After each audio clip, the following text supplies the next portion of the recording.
Como é bom estar no Senhor, não é, irmãos? Como é bom estar em Deus. Por favor, abra sua Bíblia comigo, 2 Reis, capítulo 13. 2 Reis, capítulo 13. É muito bom estar na presença do Senhor. Amém? Muito bom estar na presença do Senhor.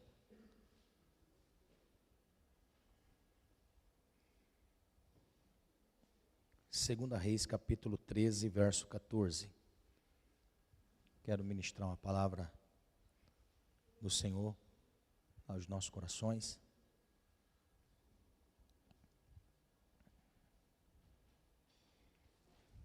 Deus é bom demais, né? Como é bonito nós vemos a igreja trabalhando, irmãos. Vemos o corpo de Cristo ativo. Isso é bonito demais, isso é maravilhoso demais.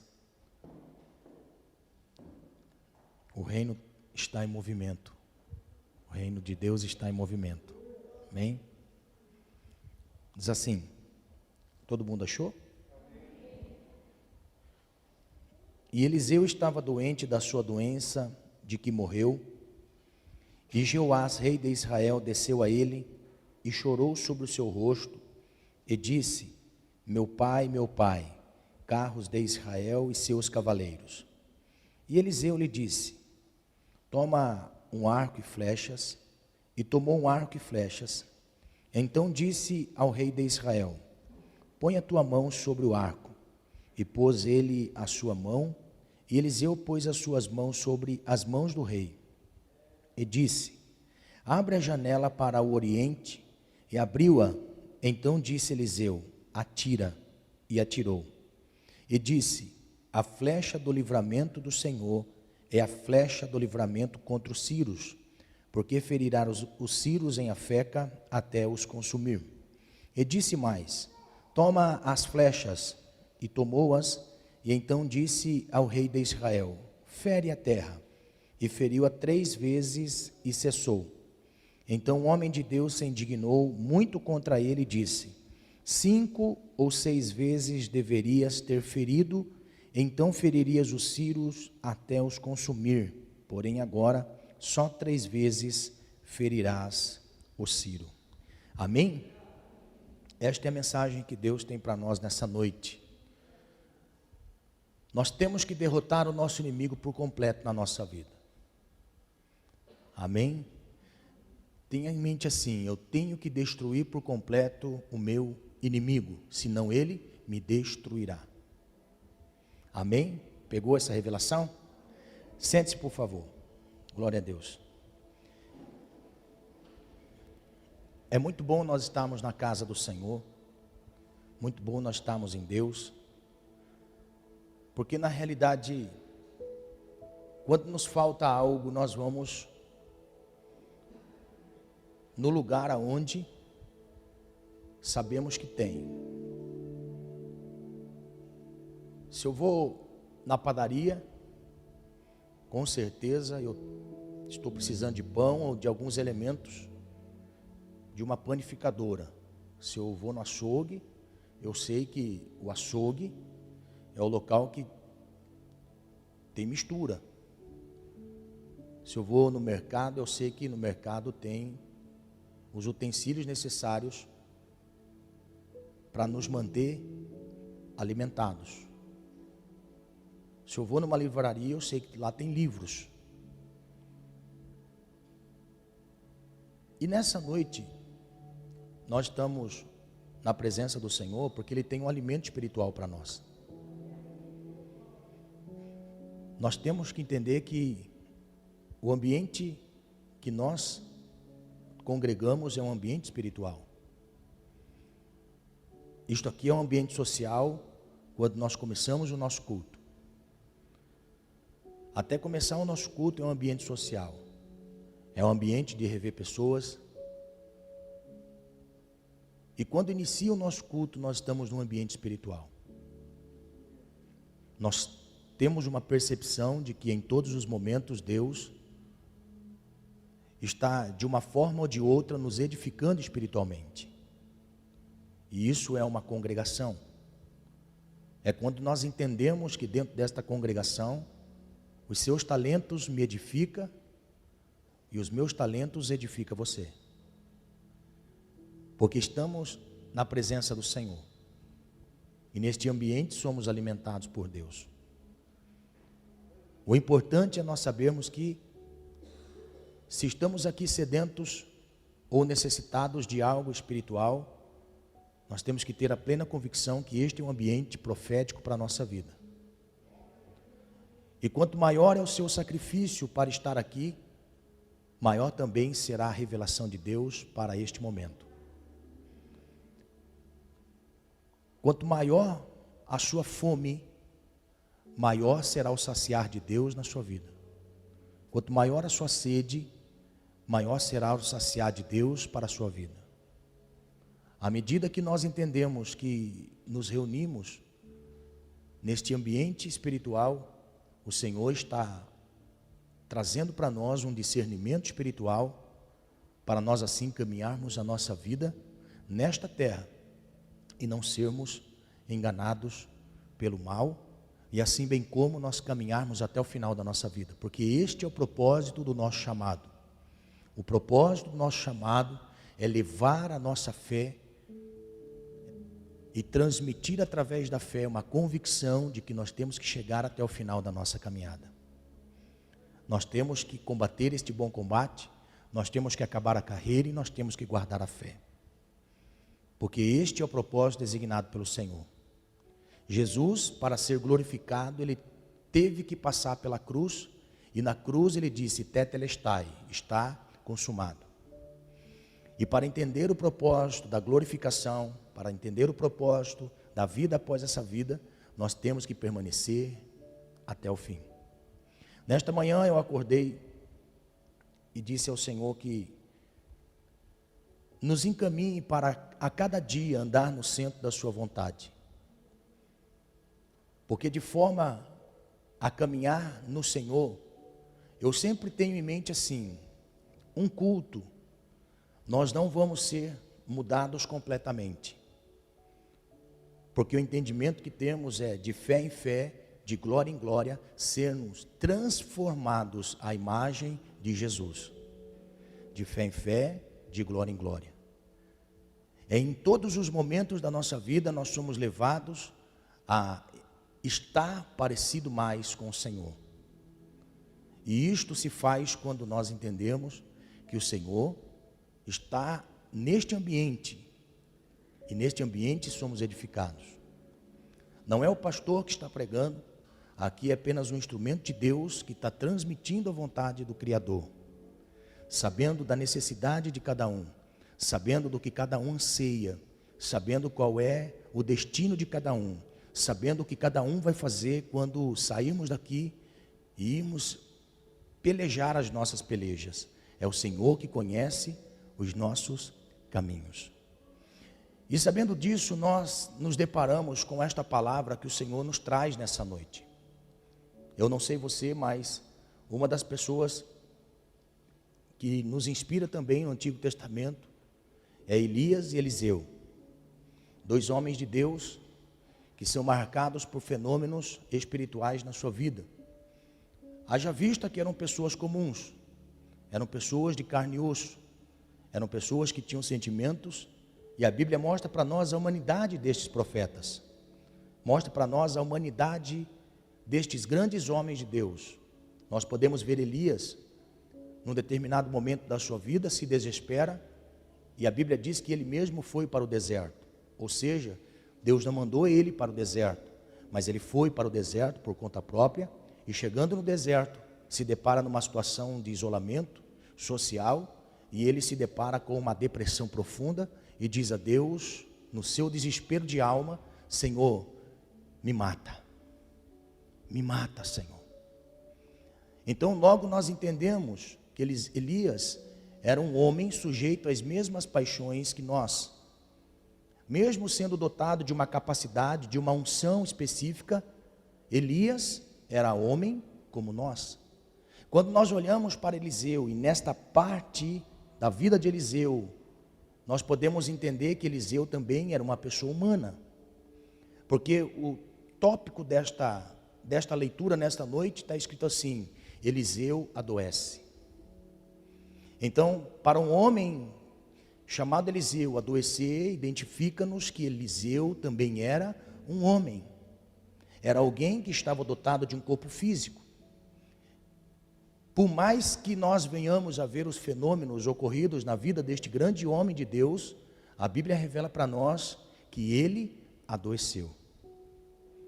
Então, quando nós olhamos para os homens da Bíblia, nos inspira. Eu não sei você, mas eu me sinto inspirado, porque olhando a natureza humana de cada um, nós podemos nos colocar no ambiente, nós podemos nos colocar na pessoa e deixar de lado esta unção específica para um determinado tempo da vida de todo terrestre. Nós podemos entender que a vida deles se assemelha à nossa, e nós podemos pegar da vida deles exemplos para as nossas vidas.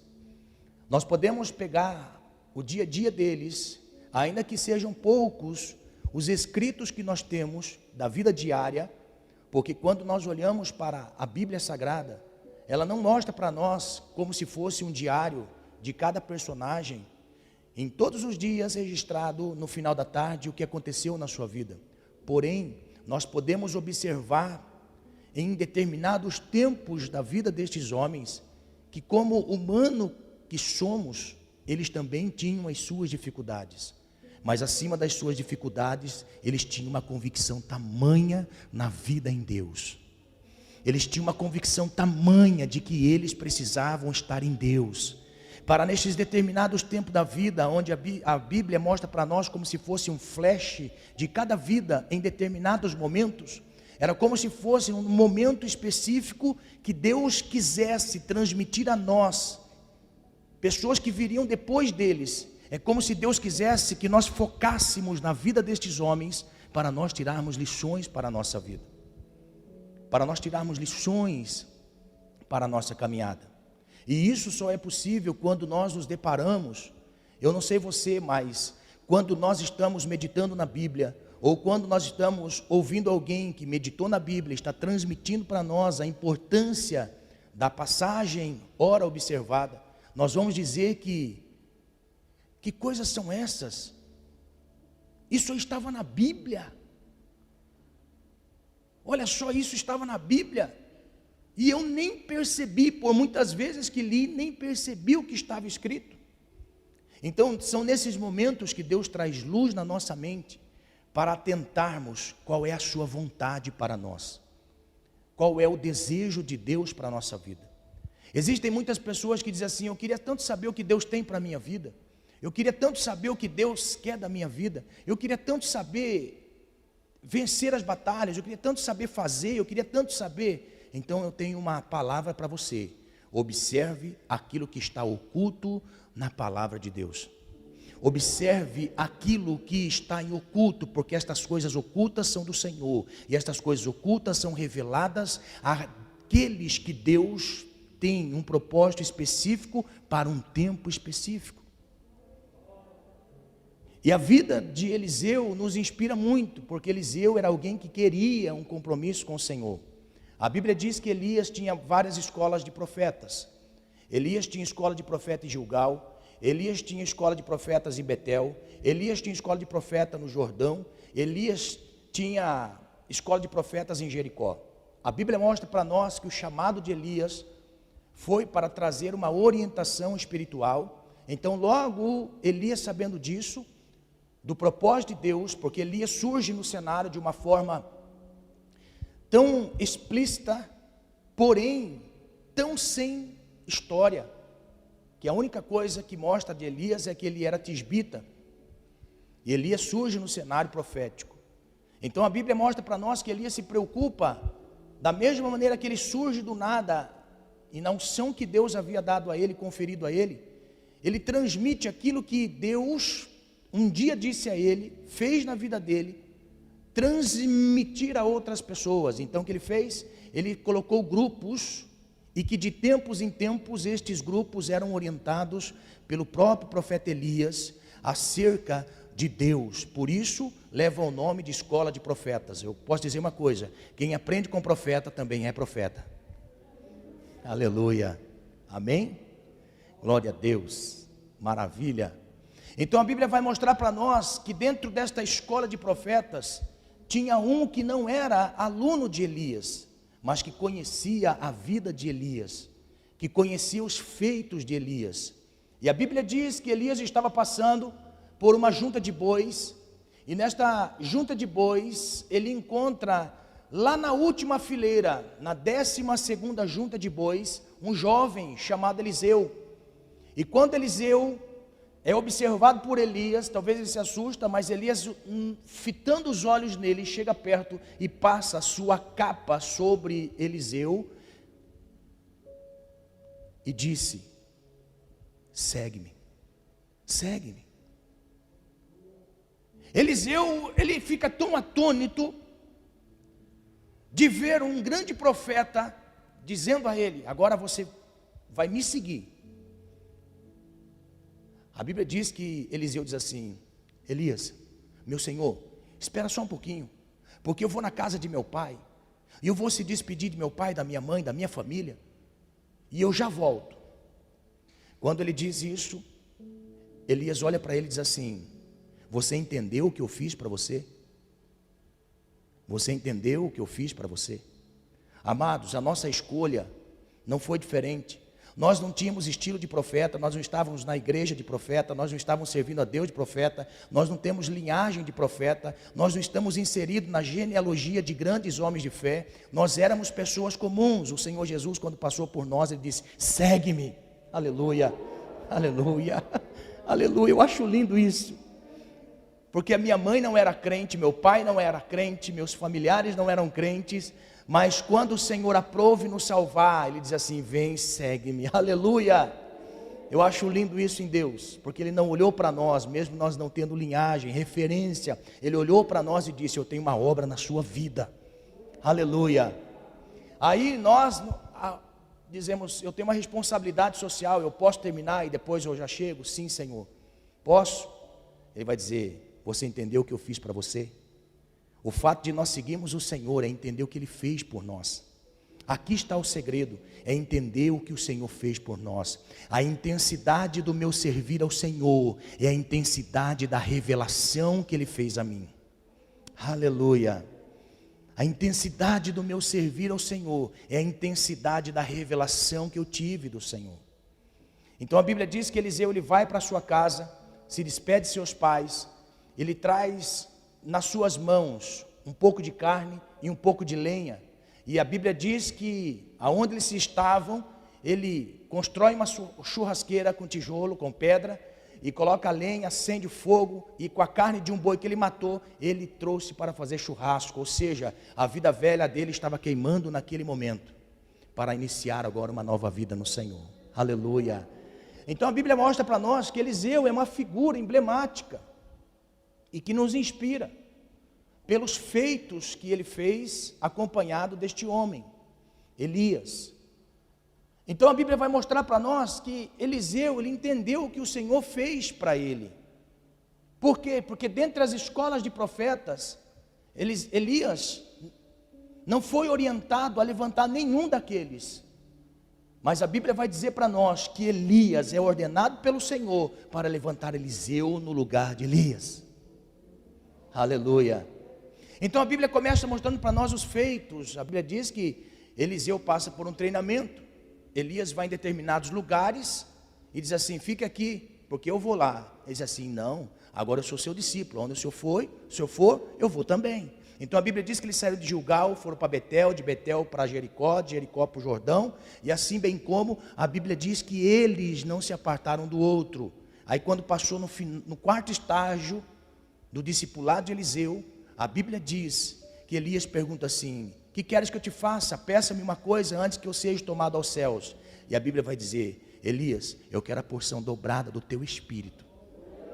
Aleluia, aleluia, aleluia, aleluia, amém? Então a Bíblia mostra para nós que Elias vai dizer assim: olha, dura coisa você pediu, mas se você me ver sendo tomado aos céus, alguma coisa vai acontecer na sua vida. Então a Bíblia diz que quando eles estavam caminhando, de repente carros aparecem, cavaleiros aparecem e aparta um do outro. Olha só, os carros apartou Elias de Eliseu. E a Bíblia diz que num redemoinho, a Bíblia diz que Elias é tomado aos céus. E quando Elias estava no céu, a capa de Elias vem, e vem, e vem, e cai nos pés de Eliseu. Aleluia, aleluia. Olha a transferência de unção, olha a unção sendo transferida. Aleluia. O símbolo da capa é o símbolo da autoridade. O símbolo da capa é o símbolo de autoridade no mundo espiritual. Então quando Eliseu abaixa, olha o segredo, Eliseu abaixa para pegar a capa e levanta, Eliseu já sobe com autoridade sem ele perceber. A Bíblia diz que algumas pessoas estavam do outro lado, observando agora qual era a atitude de Eliseu. Aí Eliseu, ele pega a capa, tira o pó, levanta aos céus e diz assim: aonde está o Senhor Deus de Elias? E toca nas águas, e as águas se abrem. Aleluia, aleluia. Então daquele momento começa o ministério de Eliseu sobre a terra. E a Bíblia diz, e vai mostrar para nós em todos os seus feitos, que Elias opera 7 milagres. A Bíblia diz que Eliseu operou 14. Então a porção dobrada do Espírito de Elias e não do Espírito do Senhor veio sobre Eliseu. Então a história de Eliseu é maravilhosa até chegar aqui. A Bíblia mostra para nós que o cenário estava montado, o cenário estava pronto para o desfecho de uma das revelações lindas na vida de um homem de Deus e na vida de todos aqueles que querem caminhar com o Senhor, batalhando e pelejando as suas pelejas. Se eu perguntar para você, por que é que existem homens que pregam o evangelho, anuncia a palavra, vai atrás das almas, procura as pessoas nos esconderijos de Satanás, levanta pessoas caídas. Se perguntar por que é que existem pastores, por que é que existem pregadores, por que é que existem homens de Deus, missionários, missionárias que vão ao campo missionário, eu posso dizer sem medo de errar, são pessoas que Deus levanta para capacitá-los de uma forma subliminar, única, individual, pessoal, com identidades pessoais, porque Deus respeita as identidades pessoais. Deus conhece tanto o letrado como o iletrado, o indouto como o analfabeto. Ele conhece tanto o sábio como aquele que não conhece. Deus levanta tanto o pobre como o rico, e Deus respeita a vida pessoal de cada um. Uns podem ser mais chucro como Pedro, outros podem ser mais intelectuais como Paulo. E Deus respeita cada um e usa cada um conforme o que lhe apraz fazer sobre a terra. Aleluia! Aleluia! Então quando nós olhamos para a vida de Eliseu neste ponto, Eliseu estava no final da vida. Agora olha que interessante, a Bíblia diz que Eliseu adoeceu de uma doença. Estava no leito de enfermidade. Imagine o cenário: um homem de Deus, um profeta de Deus, um grande influenciador de reis. Agora Eliseu estava isolado, sozinho, porque a Bíblia não diz que ele estava na casa de alguém ou estava com alguém, mas a Bíblia mostra que estava Eliseu na cama, no leito da sua morte, e com a enfermidade que ele estava, ele morreu. Está aqui o texto. Mas nós não podemos indagar ao Senhor, nós não podemos dizer: Senhor, se o Senhor é Deus, por que Eliseu morreu da sua enfermidade? Existem coisas na palavra do Senhor que não existe resposta. Existem coisas na palavra do Senhor que não tem resposta para a nossa vida. Nós não encontramos todas as respostas para a nossa vida, mas nem mesmo porque as respostas não estão explícitas na palavra de Deus, quer dizer que Deus não exista. Nós podemos não encontrar resposta para aquele momento, mas nós podemos observar que num dado momento nós vamos entender o porquê é que aconteceu conosco. E na vida de Eliseu não é diferente. A Bíblia diz que Eliseu morre daquela doença. E o texto que sucede um pouco mais adiante vai dizer que Eliseu morrendo, irmãos, olha só para você ver, Eliseu era um grande influenciador de reis, de pessoas foram beneficiadas pelo ministério de Eliseu, mas como que Eliseu se encontra sozinho, e depois da morte, não tinha nenhuma cova com honrarias. Eliseu não tinha nenhuma cova com honrarias, porque a Bíblia diz o texto, que Eliseu é colocado numa cova e nem terra vai sobre ela. É, pastor? É. A Bíblia vai mostrar para nós que colocam Eliseu numa cova, numa sepultura aberta, e deixam a sepultura aberta. E passa-se o tempo, aquilo que era matéria começa a se desfazer. Só ficam os ossos de Eliseu. Agora note, ninguém sabia porque Deus permitiu Eliseu morrer.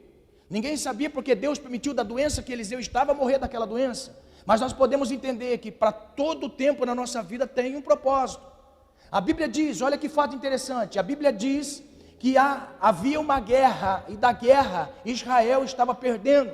Então o que fizeram os soldados de Israel, quando os inimigos vieram contra, sabendo do poderio, não conseguiram enfrentar de frente, de batalha de frente, eles correram, acertaram um soldado e matou um soldado de Israel. E a Bíblia diz que os soldados correndo naquele desespero, aquele soldado morto que estava nos ombros de alguém, quando esta pessoa não suporta mais o peso, pega o corpo daquele soldado e joga numa cova aberta.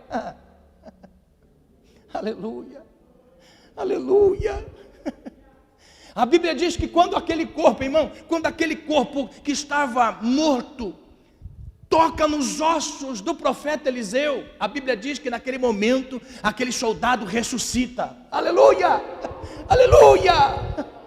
Ninguém entende o momento da vida que nós passamos, ninguém compreende o momento da sua vida, ninguém compreende e sabe o que está acontecendo com você, ninguém sabe o que está acontecendo, e muitas vezes você pode até dizer, Deus, o Senhor não está vendo o que está acontecendo comigo. A única coisa que eu posso dizer para você, pode ser que através dessa sua dor, desse seu momento, ou até mesmo da sua morte, pode ter alguém que vai ser ressuscitado na fé, pode ser alguém que vai ser levantado pela fé, pode ser alguém que vai ser tocado pela fé, no nome do Senhor Jesus.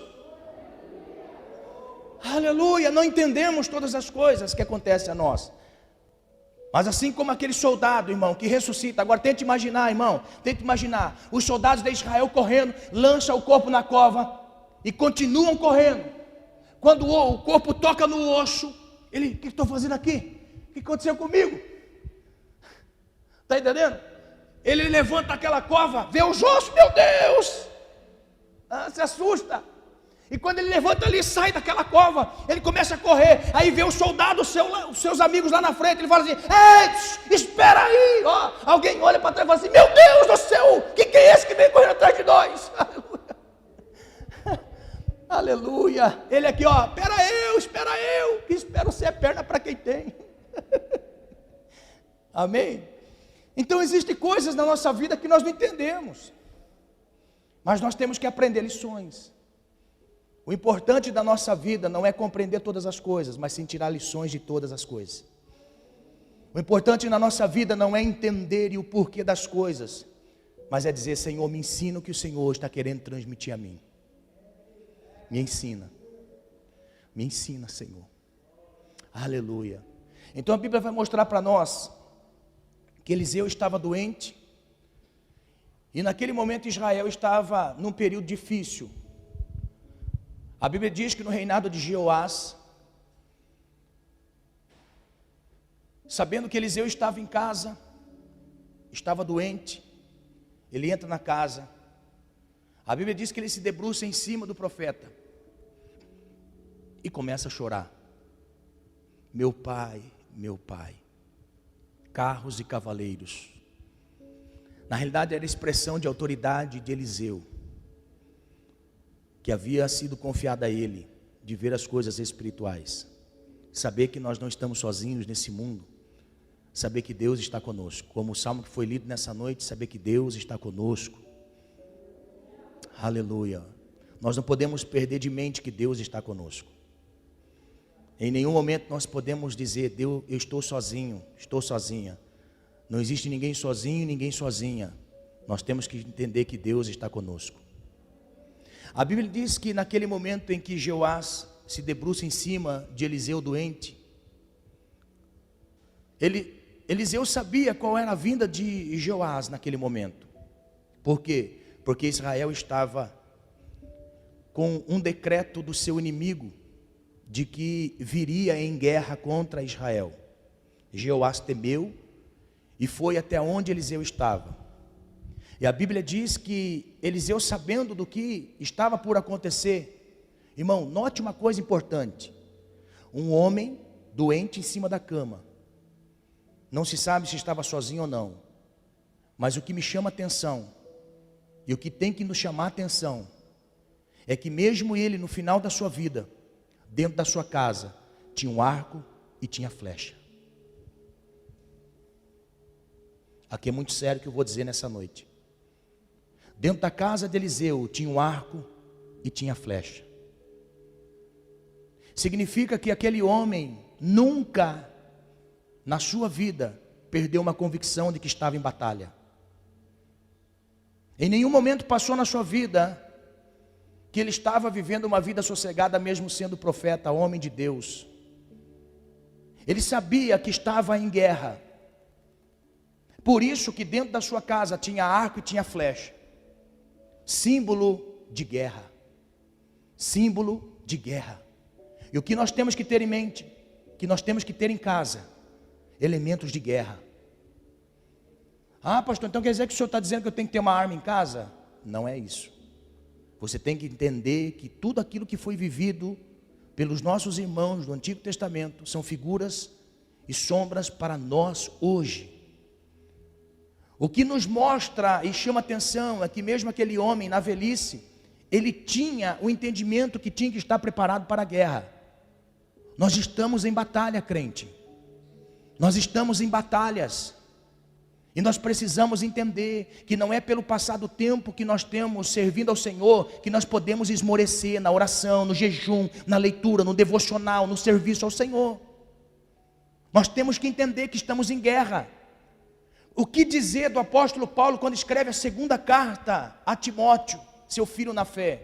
Quando ele diz: Timóteo, vem depressa, Timóteo, porque o frio se aproxima, e o frio é terrível no calabouço, Timóteo. Então vem depressa, traz para mim a minha capa que eu deixei em Troade, na casa de Arquipo. Traz depressa a minha capa, Timóteo. Quando você vier, traz também os meus pergaminhos. O que um homem, irmão, preso com algemas 24 horas, com um soldado ao seu lado, queria? Pergaminho. Que são os pergaminhos? Pergaminhos são livros. Livros de estudos, livros de conhecimento. Paulo queria os pergaminhos para ler a Bíblia todos os dias. Mesmo Paulo sabendo que ele estava condenado à morte, que faltaria poucos dias para ele ser decapitado, ele disse: vem depressa, porque o frio se aproxima. Eu quero proteger o meu exterior, o meu corpo, mas traz para mim os meus livros e pergaminhos, porque eu quero proteger a minha alma e ter convicções no Espírito para a vida que eu terei pela frente. Aleluia! Um homem que estava condenado à morte no final da sua vida, e estava sendo levado para ser oferta de sacrifício, de aspersão de sangue. Mas ele sabia que estava em batalha, e foi na segunda carta que ele escreve a Timóteo, que ele diz assim: eu combati o bom combate, eu acabei a carreira, e eu guardei a fé. Desde agora a coroa da justiça está preparada não só a mim, mas a todos aqueles que amarem a vinda do Senhor. Aleluia! Nós precisamos saber, irmãos, que nós estamos em batalha e nós não podemos esmorecer. Nós não podemos esmorecer na fé. Nós não podemos esfriar na fé. Nós não podemos perder o compasso. Nós temos que manter o compasso da fé como um bom soldado. Aleluia! Nós precisamos, em nome do Senhor Jesus, compreender. Nós já ouvimos nessa noite: alguém que desviou na fé, sofreu consequência do seu desvio da fé. Amados, aprenda algo que eu vou dizer nessa noite. Quando o juízo não vem de imediato sobre nós, pelas coisas erradas que nós fazemos, não é o entendimento de que Deus está aprovando. Porque de imediato nós podemos pecar, de imediato nós podemos transgredir, de imediato nós podemos burlar, de imediato nós podemos esfriar e parar, de imediato podemos. E na constância que nós estamos vivendo, nós não podemos admitir que Deus está aprovando a nossa conduta por muitas vezes. Nós temos que entender que a aprovação de Deus não dá para nós o entendimento de que Ele concorda com as coisas que eu estou fazendo. Isso é questão de tempo. Assim como Eliseu tinha na sua casa arco e flecha, e ele estava na cama. Assim como Paulo estava no calabouço, e ele disse: olha, traz para mim a proteção exterior do meu corpo físico, mas traga também para mim a proteção daquilo que protege a minha alma. Aleluia!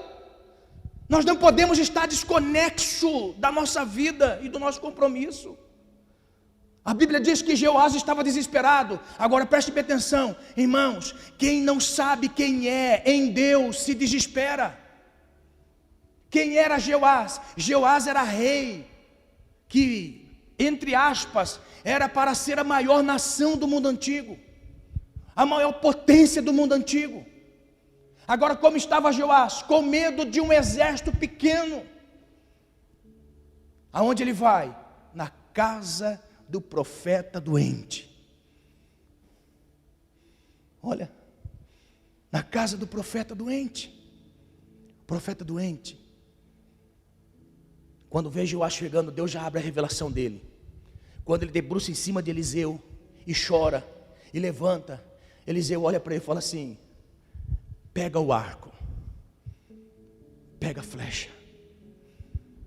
Jeoás vai lá, pega o arco e pega a flecha. Vem do lado da cama. Eliseu fala assim: abre a janela, ó, porta de contato para o mundo externo. Eu posso dizer isso nessa noite. Ao sair desse culto, você está abrindo a janela para uma realidade da vida que você vai ter que viver, que nós temos que viver. Esta realidade, esta esfera aqui, é a esfera da casa do profeta. Este ambiente aqui é a esfera da casa do profeta. É onde o profeta orienta as pessoas. Eliseu diz assim: Jeoás, chega mais perto. Pega o arco, peguei. Pega a flecha, peguei. Chega mais perto. A Bíblia diz que o profeta pega na mão do rei.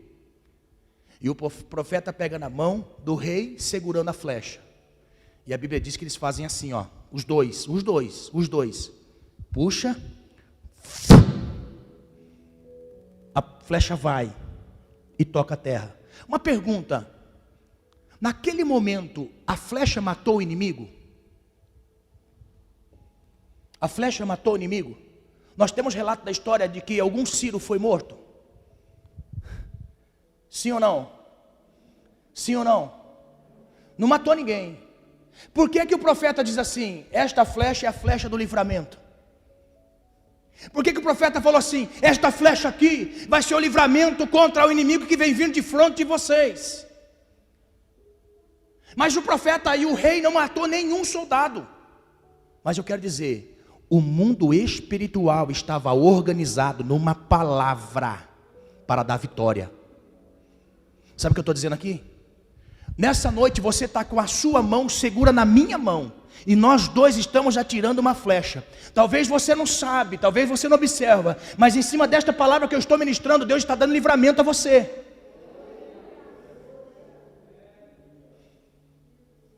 Você não sabe o que vai acontecer quando você sair dessa porta.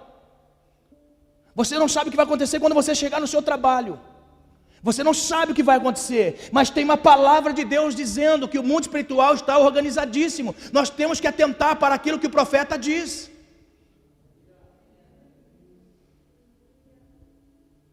Amados, eu não sou apenas um pastor. Eu sou um homem de Deus. E eu já vi coisas acontecerem. Por não atentar para isso que está escrito aqui.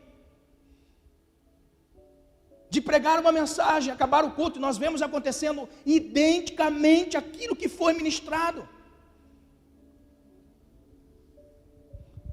Nós temos que ter entendimento. Toda palavra que é liberada neste ambiente é liberada para nos trazer condução, orientação, exortação.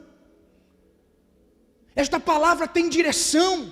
Assim como o profeta Eliseu disse: esta flecha que você atirou é a flecha do livramento, porque eu te ensinei, eu te revelei, eu mostrei para você. Esta é a flecha do livramento sobre a sua vida e sobre a nação de Israel.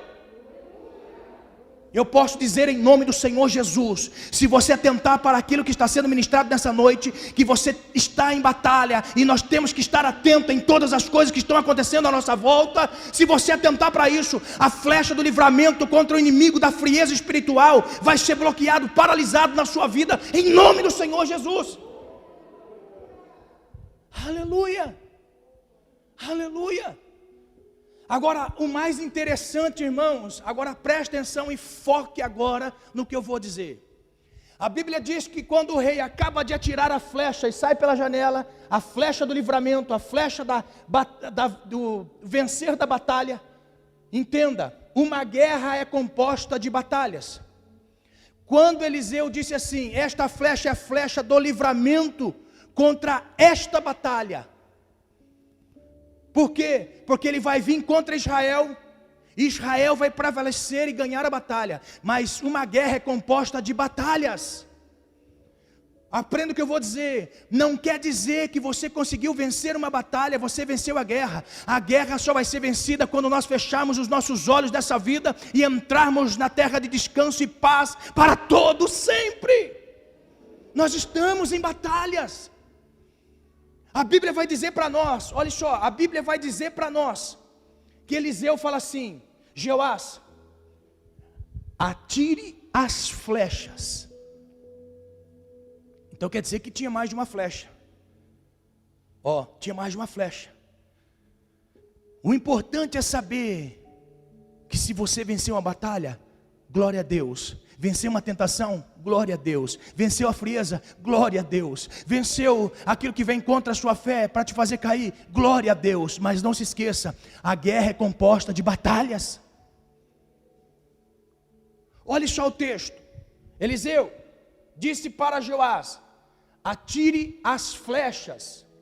Tinha mais flechas ali. Então Jeoás pega uma flecha, como o profeta tinha mandado, e a flecha vem e cai na terra.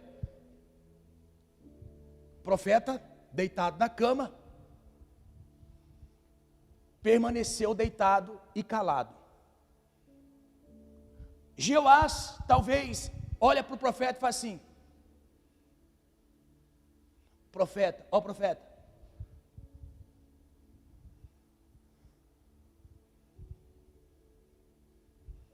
ele meio temeroso, pega outra flecha, atira, profeta deitado. Jeoás preocupado, pego mais flecha, não pego, e agora? Olha para o profeta, o que ele tinha dito? Atire as flechas. Atire as flechas. Ele atirou duas e olhou para o profeta. O profeta não faz nada, não esboça nada, não fala nada. Irmão, é terrível quando nós não sabemos o que fazer no reino. Como é terrível nós não saber o que fazer no reino, por não se interessar no reino, por querer sempre que pessoas digam o que nós temos que fazer no reino. Pessoas têm que dizer o que tem que ser feito no reino. Faz isso, faz aquilo outro. Nos falta percepção do que tem que ser feito no reino. Isso é terrível, isso é indecisão, isso é falta de comunhão. E nós não podemos ter isso nesses dias. O reino de Deus está dentro de nós. O reino de Deus está dentro de nós. Eu não preciso dizer, olha, faça isso, faça aquilo outro. Profeta nenhum precisa dizer para você, faça isso, faça aquilo outro. Não! Nós estamos vivendo uma crise de identidade de quem nós somos. Nós precisamos de pessoas sempre nos colocando para frente, E quando esta palavra de colocar para frente não vem sobre nós, o que é que nós fazemos? Amados, nós precisamos despertar para um tempo que nós estamos vivendo.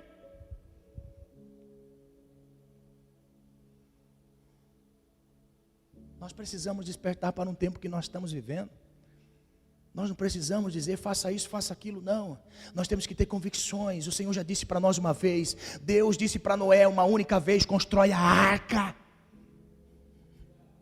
Disse uma única vez, meu irmão. Entendo o que eu vou dizer agora, em nome do Senhor Jesus. Deus disse para Noé, constrói a arca, Noé.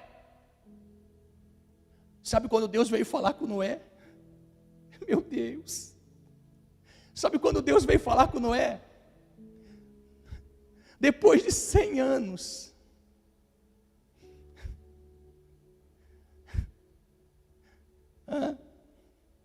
Deus disse uma única vez, Roberto. Deus disse uma única vez: Noé, eu quero que você construa a arca e coloque animais dentro da arca, porque eu vou destruir a terra. Depois que Deus veio falar com Noé novamente, depois de 100 anos. Por que é que nós precisamos de todo culto Deus usar alguém para falar conosco? Ai, estou triste por quê? Porque ninguém fala comigo. Ai, estou triste, não sei o que Deus quer da minha vida. Nós somos uma geração que está precisando de amuletos para... Nós precisamos de coisas. Nós precisamos entender qual é a vontade do Senhor para a nossa vida e nunca mais sair dele. Nunca mais sair dele. Nós precisamos entender que Deus já nos chamou para a salvação, e Deus já disse que estaria conosco todos os dias, e que na salvação, um dia desfrutando da salvação, eu tenho que anunciar o Evangelho, eu tenho que fazer discípulos do Senhor, eu tenho que ganhar almas para o Senhor. Nós precisamos nos despertar para algo. Nós precisamos nos despertar para algo, e o Senhor está nos chamando para uma realidade espiritual. Quantas almas você gerou ao Senhor? Quantas almas você gerou no reino? Oh, Espírito Santo. Jeoás olha para o profeta não fala nada, ele vai lá, pega mais uma flecha, todo desenchavido, sem saber se era isso mesmo, e atira a flecha. Aí depois ele olha para o profeta, aí fica os dois, um olhando para o outro.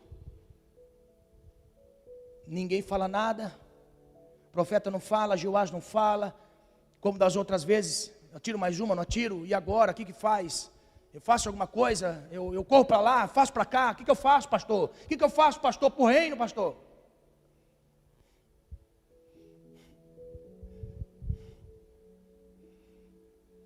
A única coisa que o profeta perguntou foi isso: acabou? Jeoás desincha a vida e fala assim: acabou. Aí ele vai dizer uma palavra: você deveria ter atirado 5 ou 6 vezes para derrotar completo os sírios. Porém, você não vai derrotar os sírios completamente, porque você não teve fé para continuar atirando até o final. Aí eu fico perguntando, peraí, ele atirou 3, faltou mais 2 ou 3, porque de 5, 6, falta mais 2 ou 3, então eu posso colocar 3, então agora eu vou começar a pregar, essa só foi a introdução. Tem coragem de continuar até meia-noite?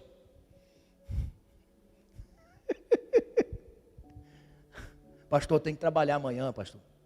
Também. Pastor, eu estou com compromisso agora, meu estômago está também. Mas não vou fazer isso, só vou falar 3 flechas. Qualquer dia desse eu termino. Olha só. Se faltaram 3 flechas para destruir completo o inimigo, nós precisamos entender que existem 3 flechas que não podem sair da nossa mente e nós temos que atirar sem parar. Primeira flecha, esquecer o passado. Para que eu derrote o meu inimigo completamente, eu tenho que esquecer o meu passado todos os dias.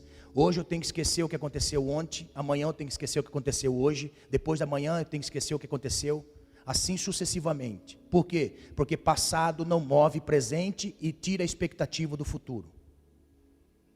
Eu não posso carregar um fardo do passado dentro da minha alma, porque o fardo do passado vai me tirar da presença de Deus. A flecha do passado tem que ser atirada contra o inimigo, porque senão ele sempre vai lançar em rosto o meu passado. Se eu quero caminhar a minha carreira até o final, eu tenho que a cada dia esquecer o meu passado. E tem pessoas que não conseguem largar o passado, seja ele pessoal ou seja dos outros. Quando é o meu passado, está perdoado, mas o passado dos outros eu não esqueço. O meu passado me perdoa, mas o passado dos outros, esqueço não, perdoo não. Em nome do Senhor Jesus, entenda, Deus quer que você aniquile o passado da sua mente. Em nome do Senhor Jesus. Porque senão o passado vai te prender uma vida de caminho sem volta. Tira o passado da mente. O apóstolo Paulo, de todas as batalhas que ele enfrentava, ele diz: eu, esquecendo-me das coisas que para trás ficam, prossigo para o alvo, para o prêmio da soberana vocação de Deus em Cristo Jesus. Eu olho para o alvo, eu tenho um alvo, e eu tenho que chegar lá. E eu não posso que nada me tire do alvo. Eu tenho que chegar aonde o Senhor está. Aleluia. Eu não posso nem para a esquerda, nem para a direita. Eu tenho um alvo, eu tenho um objetivo. Eu vou chegar lá. Aleluia. Aleluia. Atire a flecha que derrota o seu inimigo, que é apresentar para você o seu passado. Aleluia. Discir nas vozes. Vou fazer você entender. Nós temos 3 vozes que falam ao nosso coração. Nós temos 3 vozes: a voz de Deus, a voz do diabo e a voz do homem. A voz de Deus, a voz do diabo e a voz do homem. 3 vozes. Olhe só. Discir nas vozes. A voz do homem me faz olhar a vida só nesse nível, porque é só aqui que nós saciamos a nossa alma. É só nesse ambiente que nós saciamos a alma. Quando nos falta alguma coisa nesse ambiente, o homem que há em nós vai falar conosco: você não tem fé, você não tem Deus. Está entendendo? A voz do diabo é sempre olhar o passado. A voz do diabo é sempre te tirar do propósito específico de Deus. Se tudo que você está fazendo no reino, você ouve uma voz: não é assim, não faz assim, eu se fosse você não faria, eu faria outra coisa, eu sei o que, não sei o que, não sei o que. Você está saindo do propósito de Deus. Jesus, certa feita, estava ensinando seus discípulos e preparando seus discípulos para o tempo que ele iria para a cruz. A Bíblia vai dizer que Jesus vai dizer assim: está chegando o tempo, o meu tempo, eu vou ser crucificado em Jerusalém. Pedro, amigo, olhou para Jesus e falou assim: mestre, chega para cá, tenha dó de ti mesmo, tu és o nosso rei, tu és o nosso Senhor, tu não vai para a cruz não. Jesus olha para Pedro e não vê Pedro, mas vê dentro de Pedro o mal tentando lhe tirar do propósito. Arreda-te, Satanás, você não conhece as coisas de Deus. Note, o inimigo não usou inimigo, o inimigo usou amigo. Nem sempre aqueles que nos aconselham estão nos levando para cumprir o propósito de Deus. Discir nas vozes. E depois nós temos a voz de Deus. A voz de Deus sempre vai: este é o propósito, caminha nele, siga neste caminho, permaneça firme. Se você olhar o passado, você não atirar a flecha para derrotar o seu inimigo do passado, ele vai te tirar do propósito. Segunda flecha que Joás não atirou: ter a convicção de que a vitória vem do Senhor. Se ele tivesse atirado a flecha, ele estava dizendo: eu tenho uma convicção de que a vitória vem do Senhor. A vitória não vem pela minha capacidade. Se você está precisando de uma intervenção de Deus, a sua vitória não vem pela capacidade, não vem pela amizade, não vem pelo coleguismo, não vem pelo companheirismo no trabalho. A sua vitória não vem por brechas, por caminhos mais curtos. A sua vitória, ela vem do Senhor. Confia nele. Não existe inimigo maior, poderoso, que pode derrotar aquele que entende que a vitória vem do Senhor. Não existe obstáculo, barreira, não existe montanha para aqueles que entendem que a vitória vem do Senhor. Aleluia. Atire essa flecha de convicção. A minha vitória vem do Senhor. A minha vitória vem do Senhor. E agora, por favor, se coloque de pé, eu já vou encerrar, irmãos. Olha só. A última flecha que ele não atirou foi a flecha da confiança da palavra profética. A confiança da palavra profética. Porque o entusiasmo, quando ele pega a primeira flecha, que Eliseu coloca as mãos sobre a dele, foi tamanha que ele atira, na convicção. Agora quando o profeta fala assim, atire as flechas, ele não deu crédito. Por quê? Porque ele atirou 1, 2, 3 e parou. Flecha da confiança da palavra profética. Ele não matou o seu inimigo quando atirou a flecha, mas ele matou o inimigo quando esteve no campo de batalha. Eu quero dizer para você, em nome do Senhor Jesus, você vai vencer o seu inimigo se você guardar as flechas que são ministradas nesse ambiente, porque o inimigo só vem lançar sobre ti coisas para te derrubar, e se você tiver com a flecha do Senhor, você vai avançar. A confiança da palavra profética, a confiança da palavra profética. Guarde todas as palavras proféticas que você receber, porque elas vão gerar frutos na sua vida. Olha só que lindo. Jacó estava num ambiente profético, fugindo da casa de seu pai por causa de seu irmão. Ele está no ambiente profético, Betel, casa de Deus. Oh, coisa linda. Casa de Deus. Naquele ambiente profético que ele estava, ele pega uma pedra e coloca sobre a sua cabeça, ou debaixo da cabeça, e dorme. A Bíblia diz que do céu apareceu uma porta e uma escada que tocava a terra, e anjos que subiam e desciam por ela. E no sonho ele ouve uma voz e disse assim: Jacó? Sim. Quem é? Eu sou o Deus de Abraão. Eu sou o Deus de teu pai. Aonde você está, eu vou dar para você. Leste, oeste, norte, sul, aonde os seus olhos conseguem observar, são teus por herança. Irmãos, olha só.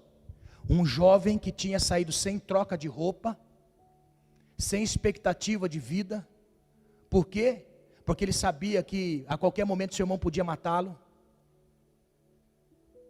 Um Deus que diz assim: eu vou te abençoar muito nessa terra.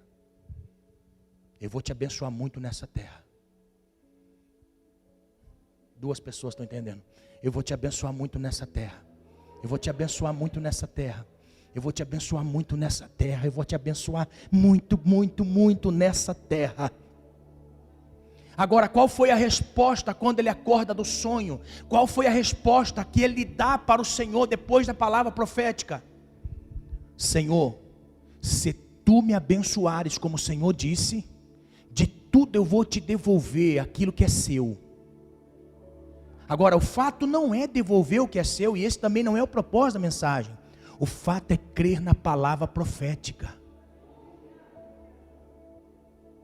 O fato é crer. Porque quando Deus fala assim, eu vou te dar tudo isso aqui, automaticamente ele fala assim, eu vou estar rico.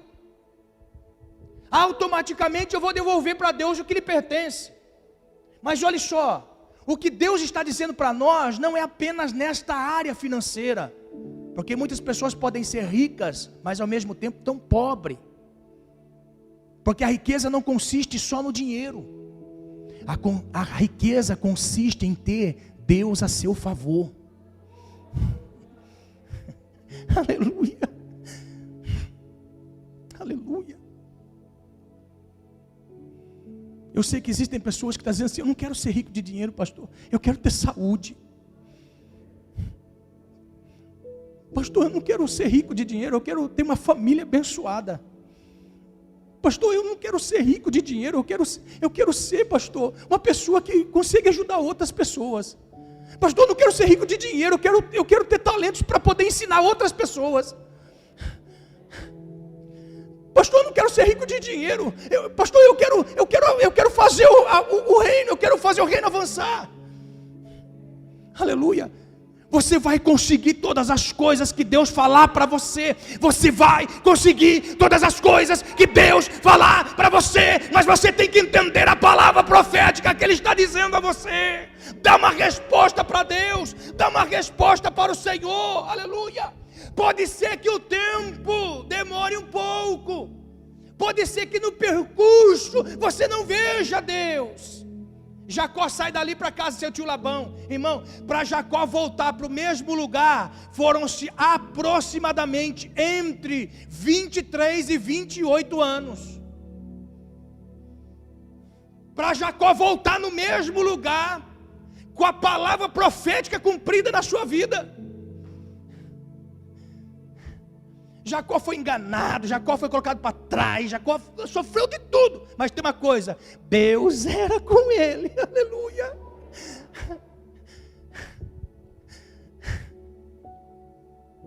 Eu quero profetizar na sua vida em cima dessa palavra.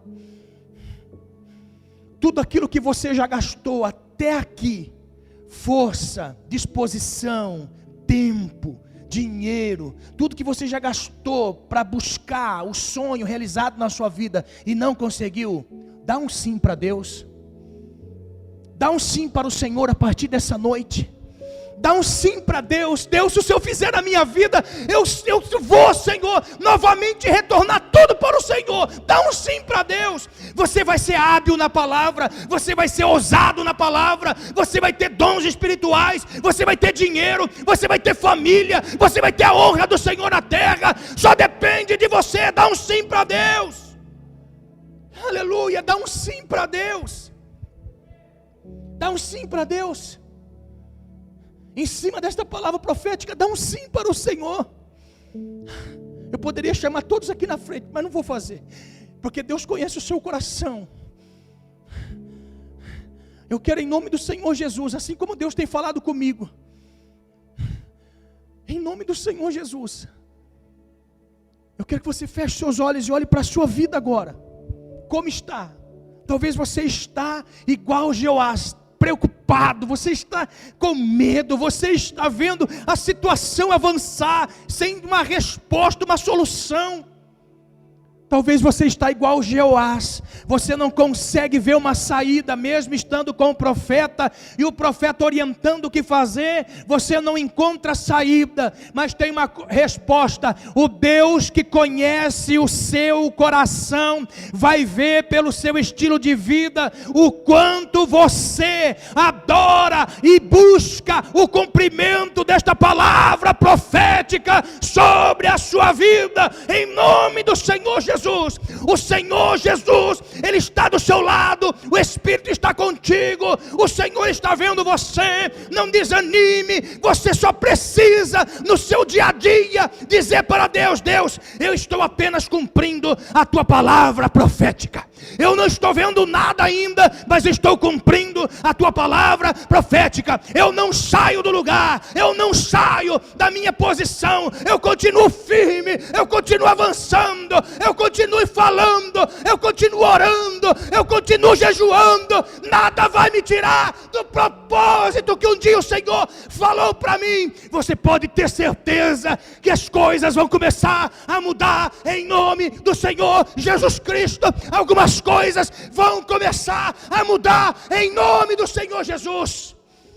Aleluia, aleluia, aleluia. É no seu estilo de vida que Deus vai cumprir a palavra profética. Aleluia. Um menino que veio de Minas Gerais para desbravar na cidade de Botucatu, casado, com esperança de fazer uma vida aqui na cidade de Botucatu. No meio do caminho a esposa mete o pé na bunda. A esposa abandona. Foi embora. Foi embora para Minas de novo. Sem conhecer ninguém aqui, sem família aqui, sem nada aqui na vida. Continuou na fé. E por muitas vezes o pastor dele olhando para ele falando assim: meu Deus, será que vai aguentar na fé? Continua firme, meu querido, continua firme. Deus vai te honrar, Deus vai te ajudar, você vai ver, Deus vai abençoar a sua vida. Continua na fé, continua, não desvia. E ele mesmo, com todos os problemas sociais que estavam à sua porta, sem trabalho fixo, sem nada, ele continuou na fé. E você não encontrava motivo para desânimo, ele estava sempre na mesma caminhada. Até hoje ele testemunhar aqui. Até hoje ele testemunhar aqui.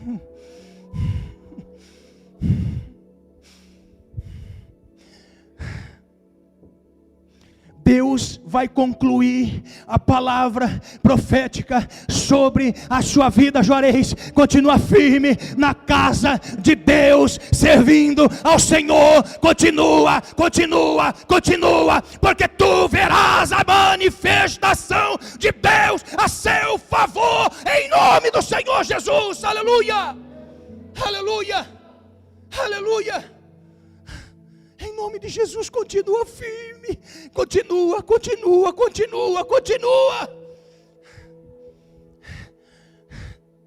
Não dá vontade de terminar, mas eu tenho que terminar. Que esta palavra se torne realidade na sua vida. Que esta palavra se torne realidade na sua vida. Deus nunca vai dar força àquele que não quer a força, que quer ficar deitado. Deus só vai dar força àquele que quer estar de pé. Todas as vezes que Deus encontrou o profeta para dizer a ele algo, ele vai dizer assim: põe-te em pé que eu quero falar contigo. Você quer ver a minha manifestação? Então se coloque de pé, porque deitado eu não vou ajudar.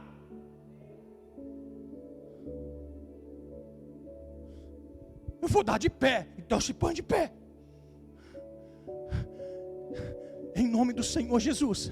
Se Ele encontrar em você a disposição, ainda que em meio à fraqueza, você continuar de pé, você pode ter certeza que Ele vai falar, que Ele vai usar, que Ele vai dar para você um norte para a sua vida, e você vai caminhar na força do Senhor. Você acredita? Eu quero ministrar uma palavra forte agora. Seja feito conforme a sua fé. Seja feito conforme a sua fé. Amém? Esta é a palavra final que eu dou. Seja feito conforme a sua fé. Pastor, como que eu sei se eu tenho fé? Se você permanecer de pé e caminhando no propósito, você tem fé. Tu verás com os teus olhos aquilo que Deus prometeu para ti nessa palavra profética, em nome do Senhor Jesus. Você acredita nessa palavra? Aplauda o Senhor em nome de Jesus.